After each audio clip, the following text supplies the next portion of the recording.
Okay, how to simplify these large numbers? 516 divided by 817. Now, ang method na ituturo ko ay para makuha nyo yung pinaka-greatest common factor o yung tinatawag na GCF. Okay? Para hindi kayo magkaroon ng trial and error process sa pagdi-divide sa mga numbers. Okay, magbigay muna tayo ng example. Halimbawa, gagamitin muna natin, halimbawa ang example natin ay 7 divided by 21. Okay, alam natin ang GCF nito ay 7. Okay, para lang maipaliwanag ko sa inyo yung gagawin nating process. Anong gagawin natin? I-minus mo lang yung malaking number sa maliit na number. 21 minus 7 equals 14. Then, yung malaki, 14, i-minus mo naman sa 7, doon sa sunod, ang sagot ay 7.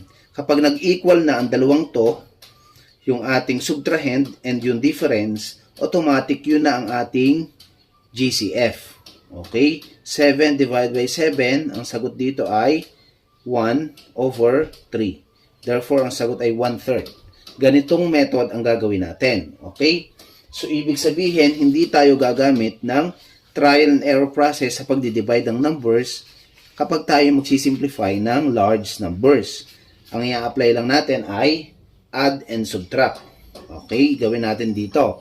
516 divided by 817. Anong gagawin natin? I-subtract lang natin. 817 minus 516. Okay, ang sagot ay 301. Okay, 301. Sunod, ito naman. 516 minus 301. Okay, ang sagot naman dito ay 215. Then, sunod naman, 301 minus 215. Again, 301 minus 215. Okay, ang sagot naman dito ay 86. Okay, then sunod naman 215 minus 86. Ang sagot naman dito ay that is 129. Okay, now how about 129 minus 86?